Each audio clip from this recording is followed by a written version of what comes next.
King Moer akan melanjutkan perjalanan cerita Xiaoyan di Battle Through the Heavens versi novel. Pertempuran melalui surga, bab 1093, mendapatkan manik inti. Biasanya, itu disebut core firebat. Itu adalah sejenis manik energi yang terbentuk dari energi esensi yang ditemukan jauh di bawah tanah setelah bertahun-tahun yang tak terhitung jumlahnya. Manik-manik semacam ini mengandung energi yang sangat besar dan kuat di dalamnya. Ada desas-desus bahwa beberapa pil obat tingkat 8 atau bahkan tingkat 9 akan menggunakan manik api inti yang legendaris ini. Korbet legendaris ini biasanya tersembunyi jauh di bawah tanah dan sangat sulit ditemukan. Namun, ketika beberapa gunung berapi meletus, inti bat yang tersembunyi jauh di dalamnya mungkin akan menyembur keluar. Biasanya, sebagian besar manik inti di tangan individu tertentu diperoleh dengan metode ini. Sangat jarang bagi seseorang untuk secara pribadi menemukan korbet ini jauh di bawah tanah seperti yang baru saja dilakukan Xiaoyan. Jantung Xiaoyan tanpa sadar berdetak sedikit lebih cepat saat melihat korbet ini. Dia juga mengerti betapa langkanya korbet. Selain itu, korbet juga merupakan bahan utama dalam menyempurnakan core lightning bat. Core lightning bat bukanlah pil obat. Sebaliknya, itu adalah penyempurnaan yang menggunakan rumus yang sangat tidak ortodoks. Itu merujuk pada semacam metode pemurnian yang aneh untuk menyempurnakan korbet. Jika penyempurnaan berhasil, itu akan berakhir dengan membentuk core lightning bat. Benda ini tidak bisa dikonsumsi oleh seseorang, tetapi ia memiliki kekuatan yang sangat menakutkan. Bahkan seorang elit Dozun setidaknya akan menderita luka serius bahkan jika mereka tidak mati jika mereka diserang langsung oleh benda ini. Xiaoyan secara tidak sengaja menemukan penyempurnaan dari core lightning bat ini saat mencari melalui formula obat yang ditinggalkan Yao Lao. Dia mengingatnya karena kekuatan yang mengejutkan. Setelah tiba di Central Plains, Xiaoyan berpikir untuk membuatnya. Namun, dia hanya bisa menempatkan pemikiran ini di dalam hatinya karena kesulitan menemukan korbet. Dia tidak pernah berpikir bahwa dia akan menekan hari ini. Jika saya bisa mencapainya, itu akan menjadi semacam kartu truf yang mematikan. Xiaoyan fokus pada manik merah menyala di dalam energi lengket berwarna merah darah. Dia merenung sejenak sebelum akhirnya tidak mampu menahan godaan di dalam hatinya. Kekayaan ditemukan di tengah bahaya. Bermanfaat untuk mengambil sedikit risiko untuk harta karun unik seperti korbet. Xiaoyan berhenti ragu-ragu saat pikiran ini melintas di hatinya. Kekuatan spiritual bertahan di atas cairan lengket berwarna merah darah. Meskipun masih ada jarak, energi kekerasan pembohong yang terkandung dalam cairan masih menyebabkan beberapa bentuk riak dalam kekuatan spiritual Xiaoyan. Xiaoyan mengabaikan sedikit riak di jiwa. Hatinya terfokus pada manik merah yang menyala saat dia menunggu kesempatan terbaik untuk menyerang. Setelah pemeriksaan visual, Xiaoyan memahami bahwa energi pembohong dan kekerasan dalam cairan lengket ini memiliki kekuatan dan kelemahan yang terputus. Seseorang bisa menggunakan kekuatan pancaran di permukaannya untuk mengidentifikasi tingkat kekuatan ini. Gugusan cairan berwarna merah darah dan lengket ini samar-samar memancarkan cahaya yang menyebar. Kecerahan dan kegelapan yang terputus-putus telah menjadi satu-satunya sumber cahaya dari lubang tanpa dasar ini. Kekuatan spiritual Xiaoyan bertahan di tempat ini seperti ular beracun dan tidak bergerak. Kekuatan spiritual yang tak terlihat perlahan bergoyang. Keheningan ini berlanjut hingga waktu yang tidak diketahui. Kemudian, cahaya api yang berulang kali berkedip di permukaan cairan lengket itu tiba-tiba turun ke level paling redupnya, Qi. Saat cairan merah darah ini tiba-tiba menjadi redup, kekuatan spiritual yang bertahan di atasnya seperti macan tutul saat menerkam ke arah mangsanya. Itu menjadi kilatan petir saat ditembakkan. Entah, kecepatan kekuatan spiritual sangat menakutkan. Dalam waktu kurang dari satu napas, itu telah dimasukkan ke dalam cairan berwarna merah darah. Suara, embusan, kecil muncul saat kekuatan spiritual dibebankan ke dalamnya. Xiaoyan tampaknya telah menerobos ke magma saat kekuatan spiritualnya melakukan kontak dengan cairan lengket. Perasaan panas yang membakar terkikis menuju bagian terdalam jiwa Xiaoyan. Untungnya, dia memiliki perlindungan api surgawi. Jadi panas yang membakar seperti ini tidak dapat menyebabkan banyak kerusakan dalam waktu singkat. Jenis panas yang membakar ini berlanjut dalam waktu singkat sebelum kekuatan spiritual Xiaoyan dibebankan ke inti manik. Kekuatan spiritualnya dirangkum seperti kilat dan langsung berputar. Akhirnya, ia melesat dengan pembohong ke arah pintu keluar dari lubang tanah. Ledakan. The Corvette baru saja keluar dari cairan lengket berwarna darah ini, setelah disapu oleh kekuatan spiritual Xiaoyan. Ketika cairan itu sepertinya merasakan sesuatu. Gelombang energi kekerasan yang sangat dahsyat dan menakutkan berubah menjadi banjir berwarna darah saat mengejar kekuatan spiritual yang melarikan diri dengan kecepatan luar biasa. Xiaoyan merasakan kulit di kepalanya menjadi mati rasa setelah merasakan energi panas ditransmisikan dari belakang. Jika dia terkena energi pembohong dan kekerasan dalam ruang sempit seperti itu, kemungkinan alarm akan hancur di tempat. Segera, dia mengatupkan giginya dan melepaskan kecepatannya sampai batas. Dengan suara swoosh, dia menerjang keluar dari lubang tanah. Kecepatan Xiaoyan sangat cepat. Namun, banjir berwarna darah di belakangnya juga sama cepatnya. Itu mengikuti dari belakang saat itu dilakukan. Selama kenikmatan ini, keluarnya lubang di bagian atas akhirnya menampakkan sedikit cahaya. Xiaoyan menguatkan pikirannya saat melihat ini. Dia sekali lagi meningkatkan kecepatannya. Detik berikutnya, dia menyebar keluar dari lubang sempit di tanah.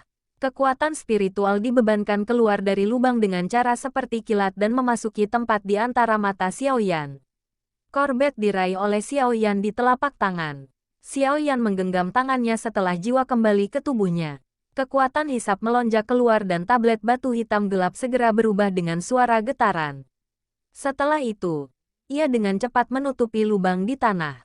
Ledakan. Tablet batu hitam gelap itu baru saja menutupi lubang ketika itu bergetar hebat. Namun, tablet batu hitam ini jelas dibuat dari bahan yang luar biasa. Itu tidak mampu memblokir serangan energi pembohong yang keras. Keinginan. Sementara tablet batu menghalangi serangan itu, sinar cahaya di sekitar altar tiba-tiba bergeser.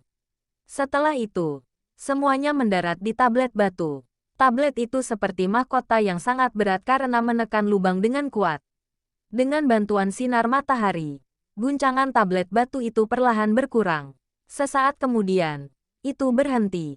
Xiaoyan, yang sedang menunggu dengan sungguh-sungguh di samping, akhirnya menghela nafas lega setelah mendengar tablet batu menjadi sunyi. Segera, matanya menunjukkan ekspresi aneh saat dia melihat ke arah tablet kuno ini. Itu tiba-tiba memiliki efek penekan. Hampir saja, Xiaoyan menyeka keringat dingin di dahinya saat dia tertawa getir. Jika kecepatannya sedikit lebih lambat saat dia berada di dalam lubang sebelumnya, kemungkinan dia bisa lupa tentang mendapatkan Corvette. Jiwanya bahkan mungkin menderita luka serius. Setelah secara bertahap menenangkan kondisi mentalnya yang berfluktuasi, Xiaoyan buru-buru melirik dokter peri kecil di sekitarnya. Dia menghela nafas lega ketika melihat bahwa dia tidak diganggu. Setelah itu, dia menundukkan dan perlahan membuka tangannya. Manik merah menyala di dalamnya. Ini adalah Corvette ya. Xiaoyan dengan lembut menggenggam tangannya. Perasaan panas menyebar dari Corvette. Dengan memegangnya, Xiaoyan terkejut saat menyadari bahwa energi afinitas api di sekitarnya tampak samar-samar berkumpul di sekitar tubuhnya. Kegembiraan pembohong tiba-tiba melonjak ke mata Xiaoyan saat dia merasakan sedikit perubahan pada energi di sekitarnya.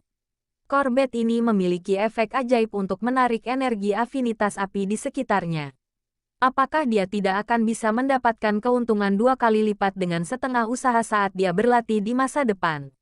Layak menjadi Corvette, benar-benar misterius. Xiaoyan bermain dengan manik merah menyala di tangannya. Dia tanpa sadar merasa tidak mau menempatkannya karena dia terlalu menyukainya. Hadiah kali ini sungguh luar biasa. Sayangnya, saya tidak dapat dengan mudah menarik tablet batu sekarang. Namun demikian, tanpa cairan lengket yang menghalangi jalannya, benih api inti akan muncul sekali lagi. Kecepatan yang diciptakannya untuk api matahari juga harus meningkat. Xiaoyan memainkan Corvette sejenak sebelum berpaling kembali ke tablet batu. Dia sedikit puas dengan penyesalannya. Awalnya, dia berencana menggunakan Sun Flame di tempat ini untuk mengolah dan memperkuat benih api Life Transforming Flame.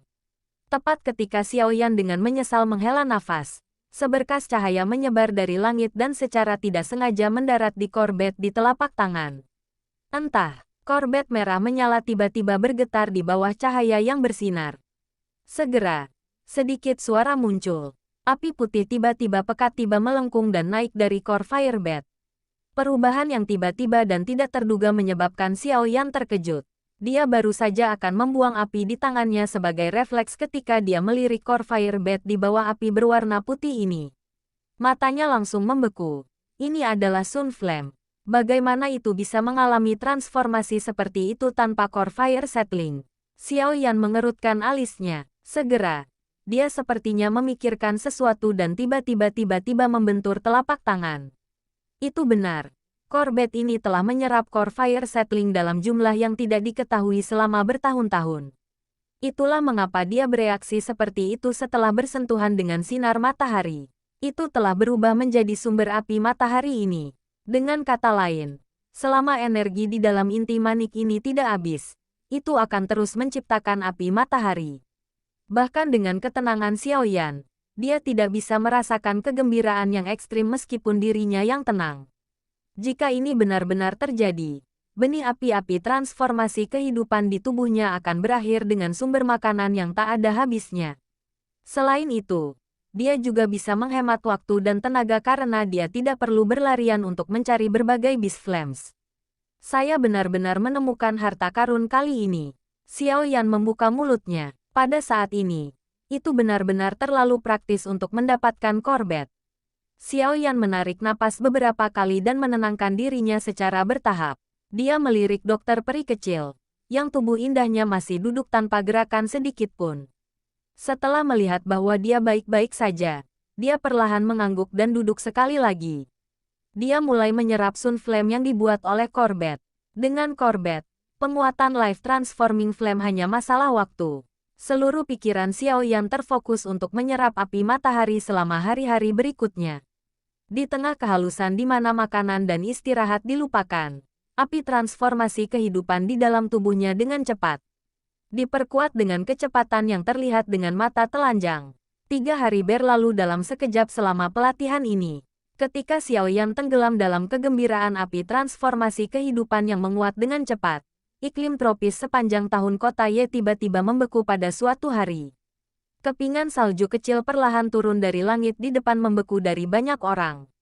Setelah melihat salju yang perlahan turun di seluruh kota, akhirnya ada seseorang yang tiba-tiba merasakan ada yang tidak beres. Dia melompat ke tempat yang tinggi, melihat keluar kota, dan segera menjadi terkejut. Seseorang dapat melihat sosok putih yang tak terhitung jumlahnya perlahan-lahan mengelilingi kota dan datang dari segala arah. Sosok kulit putih ini mengenakan lencana serupa di dada mereka. Itu adalah bunga salju yang indah dengan hawa dingin yang menusuk tulang. Lembah sungai es.